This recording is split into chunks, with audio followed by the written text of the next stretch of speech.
Yellow-gray dawn light filters through the thin window glass in Tower's cell. It smells of soot, morning dampness, and wet iron.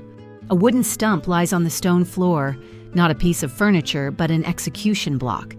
It is still warm, as if it were not blood, but breath left on it from someone's neck. A 19-year-old woman in a heavy velvet dress touches it with her hand, carefully, as if it were a crucifix. Her name was Catherine Howard, and on this night, the eve of her execution, she personally demanded that the block be brought to her. According to the guards, she knelt down and repeated several times what she was going to say in the morning, trying to make her voice firm. In the official Tudor chronicles, her image remains lighthearted, young, foolish, seductive. But it is clear that on the morning of February 12, 1542, it was not a naive girl who stood before the executioner, but a woman who knew exactly why she was going to die. According to the canonical version, Catherine was Henry VIII's fifth wife, whom he married on July 28, 1540, just 16 days after the execution of her cousin, Anne Boleyn. This fact alone caused many at court to whisper. Young, attractive, and raised by the Duchess of Norfolk, Catherine quickly won over the king, who was weary from age and illness. He called her his sunshine, showered her with jewels, and rejoiced in her youth as if it were a cure for his infirmity. But behind the facade of courtly love lay letters, glances, and meetings. In the fall of 1541, a letter written by the Queen's own hand fell into the hands of court officials. "My heart and body are at your disposal." The addressee was Thomas Culpeper, a young officer of the Royal Guard. The letter is said to have been delivered by Lady Jane Rochford, the widow of Anne Boleyn's brother, and a woman who had already been involved in a court scandal. According to some contemporaries, Jane herself insisted that Catherine meet with Culpeper. According to one version, she sought to strengthen her own position. According to another, she was taking revenge on the court for the disgrace she had once suffered. The king did not learn of the affair immediately. The court was full of rumors, but they did not gain traction until December. Then, after secretly interrogating several former servants of the Howard family, an internal investigation began. The result was a series of interrogations, confessions under threat of torture, and finally, a letter from Catherine found in the possession of one of the court valets. Henry was furious. On January 25, 1542, he signed the Act of High Treason, which allowed his wife to be executed without trial. The document was harsh even by the standards of the time. If the Queen had committed adultery, she was considered an enemy of the crown. The most disturbing thing about this decision was how quickly it was made. No trial, no public charges, no right to defend herself. Historians still argue whether Henry's personal grievances, pressure from the council, or, more subtly, the actions of the Duke of Norfolk, Catherine's uncle, who sought to divert suspicion from himself and maintain his influence, played a role in this. In correspondence from that time, he expressed regret about his niece's actions, but refused to defend her publicly. His position seems particularly ambiguous, given that he himself had repeatedly promoted the Howards to the court. The exact nature of the relationship between Catherine and Culpeper remains unknown. According to one account, they met secretly at night, accompanied by Jane Rochford. Some witnesses claimed that they were physically intimate, while others spoke only of a spiritual intimacy. But in the court system, insinuation was more important than action. One letter was enough to accuse someone of treason, and in a situation where any relationship outside the royal bed was considered treason, the chance of acquittal was zero. Even the king, according to the memoirs of the French ambassador, could not believe for a long time that Catherine, whom he had so extolled, could be unfaithful. But as was often the case with the Tudors, a single drop of guilt was enough to bring about execution. On the night before her execution, Catherine did not ask for mercy. she ordered a block to be brought to her so that she could touch the wood that would be her last support one last time. It is said that she rehearsed her bows so as not to faint. The executioner was the same one who beheaded Anne Boleyn. The next morning, according to witnesses, Catherine came out dressed in white, her hair loose. She did not give a long speech. She only bowed and said, "I beg the forgiveness of the Lord and the King." With one movement, she knelt down and laid her neck on the block. The blow of the sword followed almost immediately. The question remains, how did the young queen, raised to the throne, end up on the block just 18 months later? The answer lies in a web of letters, betrayal, pressure, and fear. Every move Catherine made, every word she spoke, even every glance she gave, became evidence. Those who wished her well ultimately contributed to her downfall. Those who promised protection distanced themselves, and even those who were close to her remained silent. Perhaps this is where the tragedy lies, not in betrayal, but in the loneliness that set in when the king's love disappeared. If you enjoy stories where fear, intrigue, and the price of a woman's life at court are hidden behind a gilded facade, subscribe and stay with us, because in the next chapter, we will see who led Catherine to the throne and why, knowing in advance where it would end. How often is fate decided in the most inconspicuous corners, where, it would seem, no one is watching or controlling? In 1523, a girl named Catherine was born in Lord Howard's house, whose life would soon turn into a drama intertwined with royal intrigues. Her mother died just a year after her birth, in February 1524, leaving the child in the care of a family where control and care were far from a priority. The Duchess of Norfolk's house, where Catherine spent her childhood, was particularly disorderly and lacked strict supervision. Within these walls, surrounded by numerous servants and courtiers, the girl grew up almost unsupervised, which opened the door to early romantic adventures. According to surviving correspondence from that time, at the age of 13, Catherine entered into a secret relationship with Henry Mannix, a musician at the Duchess's court. Their meetings took place in the loggia of Norfolk Palace, a place where an atmosphere of freedom and carefreeness reigned, but at the same time, danger for the young girl. Later, in 1538, her relationship with Francis Derham, the Duchess's secretary, became even more serious. Contemporaries testified that the young people called each other husband and wife, which in the context of that time spoke of deep emotional attachment and possibly even secret vows. At the same time, there was a lack of proper supervision in the Suffolk's household. Catherine and the other girls slept in shared rooms in the Maiden's Tower without supervision, which created favorable conditions for such relationships to develop and made it impossible to avoid rumors and suspicions. This vulnerability and lack of discipline in the Duchess of Norfolk's household became the invisible threads that would later bind Catherine's fate to the royal court of Henry VIII. Her youthful connections and the lack of supervision in the Howard family not only predetermined her future life, but also laid the foundation for the trials she was to undergo. The question that remained unanswered was, would Catherine be able to hide her past when she found herself in the spotlight of the most powerful monarch in England? This chapter of her life, filled with secrets and mistakes, was the beginning of a journey that would lead her to the throne and at the same time to tragedy. The Duchess of Norfolk's household was characterized by a surprising freedom bordering on irresponsibility, which seemed impossible for a family of such high rank.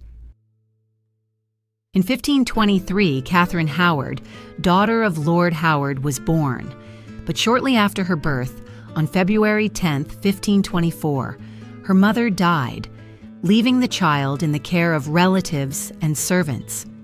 In those days, the loss of a mother meant not only the deprivation of parental affection, but also a weakening of control over the child's fate, especially in a large and complex household where everyone was busy with their own affairs. Catherine grew up surrounded by numerous cousins and second cousins, but did not receive the proper attention from adults. The Duchess's house, where strictness and order reigned, unexpectedly had an atmosphere in which young Catherine could easily go unnoticed. At around the age of 13, she entered into her first secret relationship with Henry Mannix, a musician who served at the court of the Duchess of Norfolk. Their meetings took place in the palace loggia, where the young girl could allow herself to forget the strict norms and rules that existed around her. This relationship, though innocent at first glance, was the first step toward what would later play a fateful role in her destiny. In 1538, the situation became more complicated. Francis Durham, the Duchess's secretary, began a more serious relationship with Catherine. Contemporary accounts indicate that they called each other husband and wife, which in the context of the time meant not just friendship, but a serious emotional connection that could call the girl's reputation into question. Contrary to expectations, there was a lack of proper supervision in the Duchess's household. Catherine and other young girls slept in shared rooms in the Maiden's Tower, a place where there was no constant adult supervision. Such carelessness on the part of the Howard family may have been due to their busyness and confidence in their own authority, but it opened up opportunities for those who wanted to take advantage of the girl's vulnerability. It was this lack of control that allowed Catherine to form relationships that would later become a source of serious problems. The adults who were supposed to protect and guide her either did not notice what was happening or did not attach any importance to it. As a result, her youthful relationships and the lack of strict supervision in the Howard household not only predetermined Catherine's future path, but also laid the foundation for the trials that awaited her in the future. The main question that remained unanswered was whether Catherine would be able to hide her past when she found herself in the spotlight of England's most powerful monarch, Henry VIII. This chapter of her life, filled with secrets and mistakes, was the beginning of a journey that would lead her to the throne and, at the same time, to tragedy. In March 1539, a young girl appeared at the Royal Whitehall, who would soon change the course of English history. Catherine Howard, young and beautiful, arrived in the capital as a lady-in-waiting to Anne of Cleves, the fourth wife of King Henry VIII. Her appearance at court immediately attracted attention. She was young, energetic, and possessed a freshness that had long been lacking at the royal court, exhausted by intrigues and diseases. In June of that year, when King Henry turned 49, he received Catherine in audience for the first time. Despite the ulcer on his left shin, which caused him severe pain and limited his mobility, the king was captivated by her youth and beauty. Contemporaries noted that in her presence, he seemed to come alive, forgetting his illnesses and age. Shortly thereafter, on July 28, 1540, the official wedding of Henry and Catherine Howard took place at Kensington Palace. This union seemed unexpected to many, as the king had already been married several times, each of which had left its mark on the country's history. However, for Catherine, it was a moment of triumph. From a simple lady-in-waiting, she became Queen of England. Over the next few months, Henry generously showered his new wife with gifts. In August and September, the king gave her the Little Walton estate, as well as jewelry worth a total of about £10,000, a colossal sum for those times, testifying to the monarch's high regard for her. But along with the gifts and attention came questions that soon overshadowed the young queen's happiness. Doubts arose as to how much Henry knew about Catherine's past, her previous relationships and affairs, which she had carefully concealed. Some courtiers suspected that the king might have been misled, for despite his age and experience, he was prone to impulsive decisions, especially when it came to his personal life.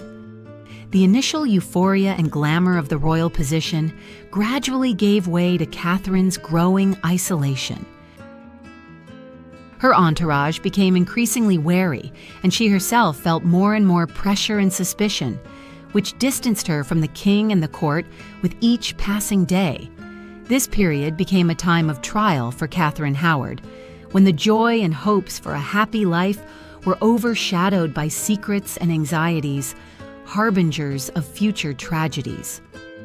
In March 1539, Catherine Howard arrived at Whitehall as a lady-in-waiting to Anne of Cleves, which was officially recorded in departmental documents. But behind this modest appointment lay a fateful meeting. A few months later, in June 1540, King Henry VIII, already a man of almost 50, with a painful ulcer on his left shin, saw the young Catherine for the first time. Witnesses of those days noted that despite his age and ailments, the king was enchanted by her youth and beauty, which awakened in him a new wave of passion and hope. Soon, on July 28th at Kensington Palace, the official wedding ceremony of the king and Catherine Howard took place, causing a real sensation at court and among the people. In the following months, in August and September, Henry generously showered the young queen with gifts. He gave her the estate of Little Walton and jewels worth about £10,000, which at that time was a huge fortune and a symbol of special royal favor. However, behind the glitz and glamour lay a complex internal conflict. Did the king fully accept that Catherine had concealed her past relationships and secrets? Gradually, the initial euphoria and glamour of the royal position gave way to Catherine's growing isolation. Her entourage became increasingly wary, and she herself felt more and more pressure and suspicion, which distanced her from the king and the court with each passing day. This period became a time of trial for Catherine Howard, when the joy and hopes for a happy life were overshadowed by secrets and anxieties, harbingers of future tragedies.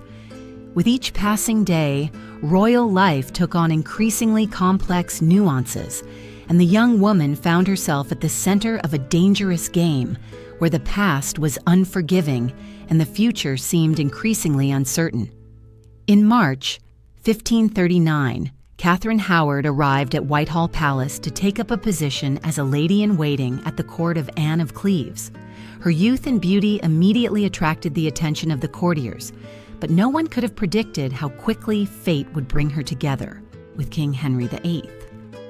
In June of that year, their first audience took place.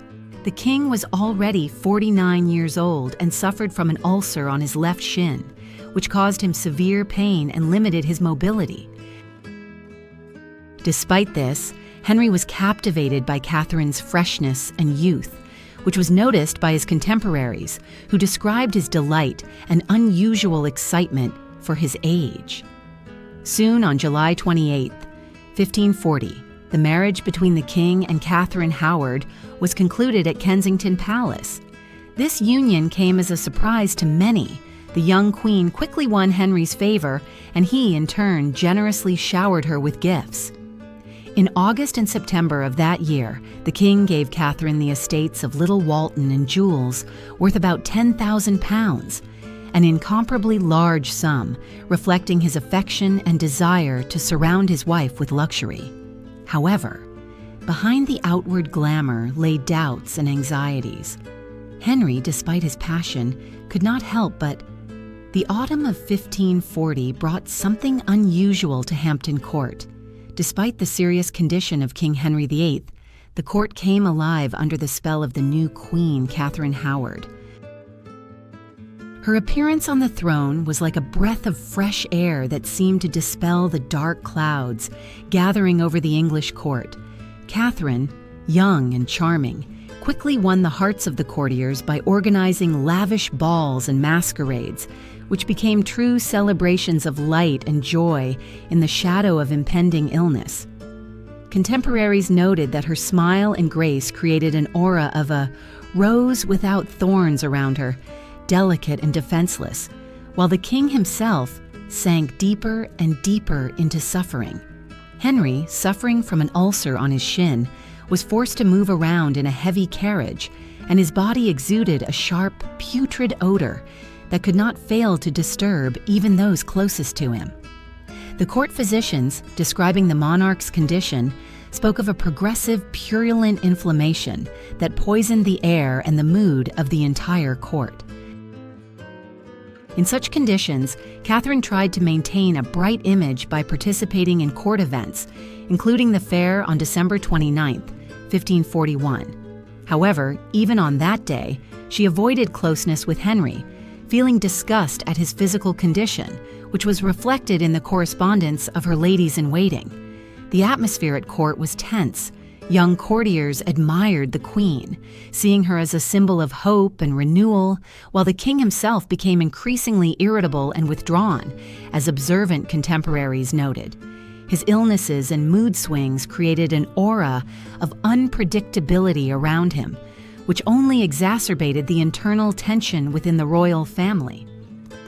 During this difficult period, Thomas Culpeper, a young and ambitious courtier, appeared on the scene, and his arrival in the king's antechamber soon changed the course of events. His closeness to the queen and his ability to find common ground with her marked the beginning of new trials for Catherine, whose life, despite its outward ease and glamour, increasingly resembled a fragile rose doomed to pain and disappointment. Henry's physical condition undoubtedly affected the atmosphere at court and relations within the royal family, raising the question, was his suffering the reason why Catherine sought solace outside her marriage? This question remained unanswered, but the appearance of Culpeper heralded changes that would soon shake the foundations of the English court and the fate of the Queen herself. The autumn of 1540 brought unusual excitement to the walls of Hampton Court. Queen Catherine Howard, young and charming, took it upon herself to organize balls and masquerades, trying to fill the court with light and merriment, as if trying to drown out the hardships hanging over the royal family. Contemporaries noted that these celebrations were bright and lavish, but behind the glitz and music lay anxiety. Henry VIII, no longer the powerful monarch he had once been, was forced to travel in a heavy carriage because of an ulcer on his leg, which not only caused pain but also gave off a pungent, putrid odor. The court physicians, trying to cope with the disease, did not hide their concern, and the courtiers noted with alarm how the king was becoming increasingly irritable and withdrawn. During this difficult period, Catherine, despite her youth and beauty, felt the pressure of her new roles and expectations. At the court fair on December 29, 1541, she appeared surrounded by enthusiastic young courtiers who admired her charm and grace, but the queen herself avoided intimacy with her husband, feeling disgust at his sickly condition. The correspondence of the ladies-in-waiting showed that Catherine tried to keep her distance from the king, which only increased his irritation and sense of loneliness. In the atmosphere of the court, where glitz and luxury concealed internal cracks, her life resembled a fragile rose without thorns, beautiful but vulnerable. At this point, the young and energetic Thomas Culpeper appeared in the king's antechamber, whose ability to find common ground with the queen and sincere devotion immediately attracted her attention. His appearance marked the beginning of new trials for Catherine, whose outward ease increasingly contrasted with her inner turmoil and tension. Henry's physical condition not only cast a shadow over the atmosphere at court, but also raised questions about whether the queen was seeking comfort outside of her marriage, trying to find support and understanding in Culpeper. This question remained unanswered, but it was a harbinger of changes that would soon shake the English court and the fate of Catherine herself, whose life, despite its outward glamour and honors, was sinking deeper and deeper into the shadows of suffering and disappointment. What might have seemed like simple correspondence between the queen and a modest gentleman of the royal privy chamber turned out to be not only a secret confession, but also a trap, where love, fear of exposure, and political intrigue were intertwined. In the spring of 1541, Thomas Culpeper dared for the first time to send Catherine Howard a note in which he modestly confessed his admiration and suggested continuing their communication away from prying eyes. Their signatures appeared on thin sheets of paper, neatly rolled up and delivered by the well-mannered but loyal servant Jane Rochford.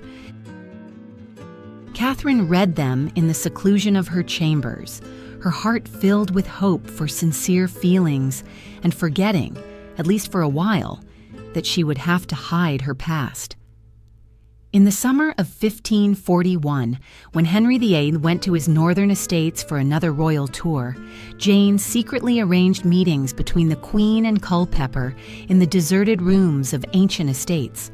They met by the light of dim candles, weaving promises and fear of discovery into their fleeting glances.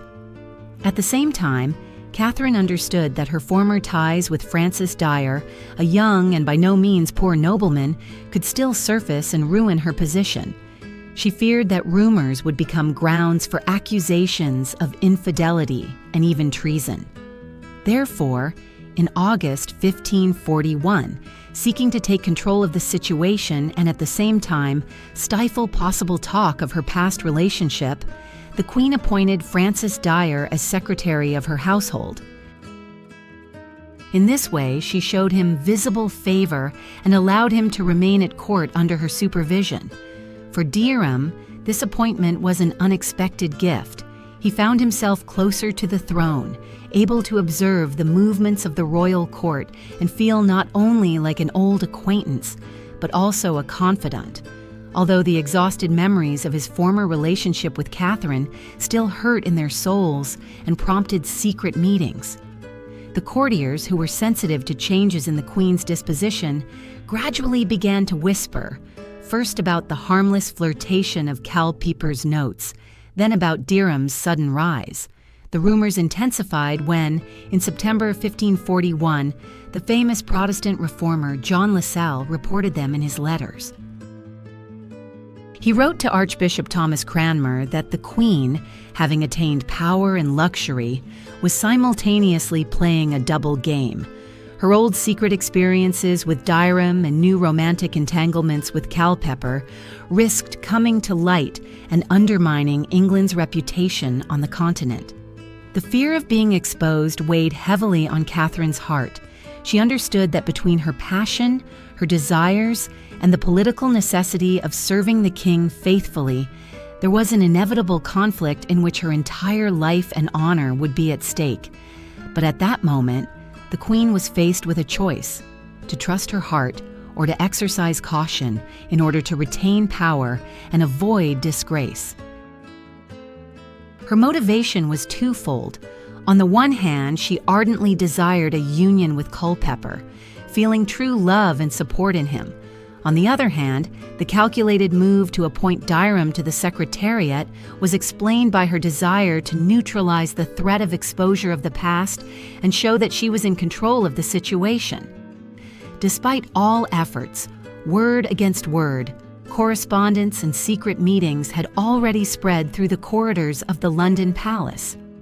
Conspiracies were whispered in dressing rooms, secret papers were found among tailors and servants, and rumors became more and more heated with each passing day.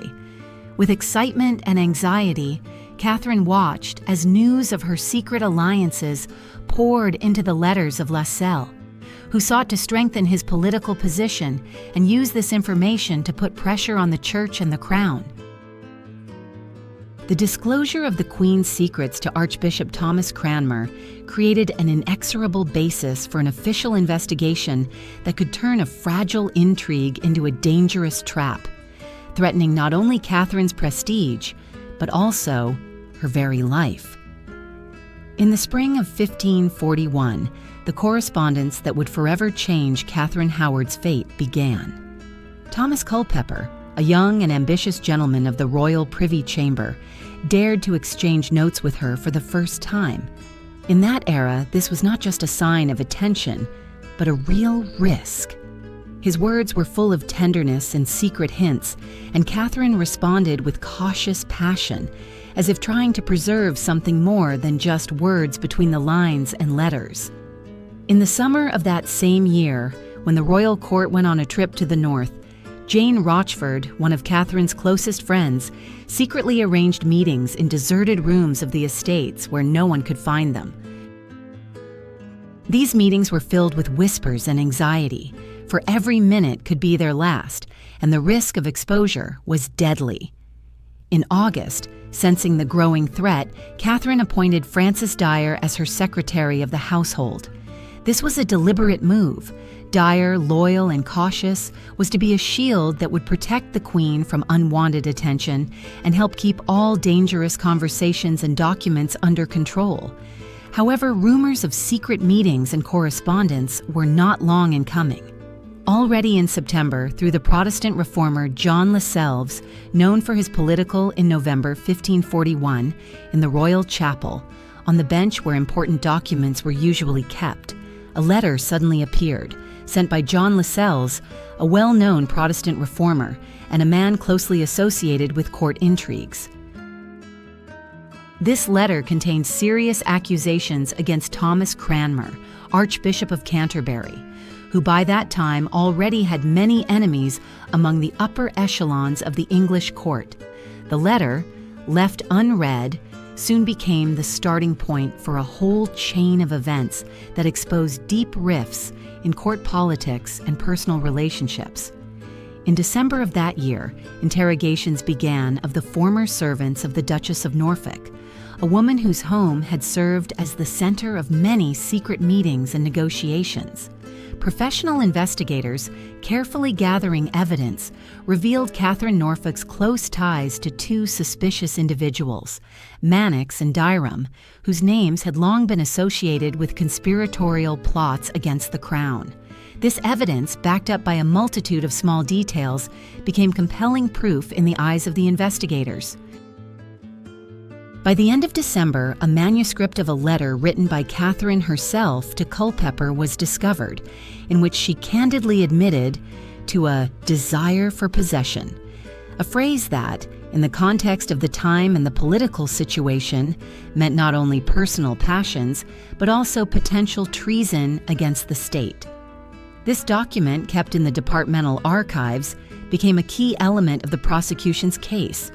Already on January 25, 1542, Parliament, without waiting for a trial, passed a special act of treason, which equated intent with treason, effectively abolishing the presumption of innocence for the Queen.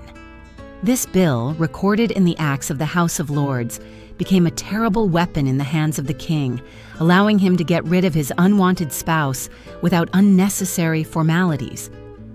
At the end of January, Culpeper was arrested and tortured by royal decree.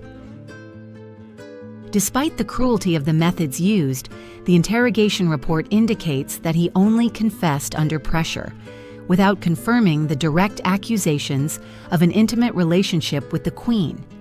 This circumstance only exacerbated the tragedy, turning the trial into a farce where legal procedures served not justice, but the revenge of an offended monarch whose power and reputation were under threat. All that remained was to sign the death warrant and prepare the scaffold to end this drama, in which law and politics merged, leaving behind a shadow of injustice and betrayal. November 1541 was marked by John Lascelles, a well-known Protestant reformer and a man no stranger to political intrigue, handing Archbishop Cranmer a letter with accusations concerning Queen Catherine Howard herself. According to court records, this document was left on a bench in the royal chapel, as if foreshadowing the events that would soon unfold with relentless cruelty. Already in December of that year, interrogations began of the former servants of the Duchess of Norfolk, key witnesses whose testimony confirmed Catherine's close relationship with Thomas Mannix and Francis Dyram. Professional investigators carefully gathered evidence, recording every word and every movement to piece together a complete picture of what was happening. By the end of December, a manuscript of a letter written by Catherine herself to Culpeper was discovered, in which she candidly admitted to her desire for possession an admission that became one of the most compelling pieces of evidence against her. These departmental papers, kept secret, soon formed the basis of the indictment. On January 25, 1542, Parliament passed the Treason Act, equating intent with treason and depriving the Queen of her right to a trial. This decision was the culmination of political pressure and personal resentment on the part of King Henry VIII, who could not allow his power and honor to be questioned. The end of January was marked by Culpeper's arrest and subsequent torture, sanctioned by royal decree. Despite the cruelty of the methods, the interrogation report showed that he only confessed under pressure, without confirming the direct accusations of an intimate relationship with the Queen. This circumstance only exacerbated the tragedy, turning the trial into a farce, where legal procedures served not justice, but the revenge of an offended monarch whose power and reputation were under threat.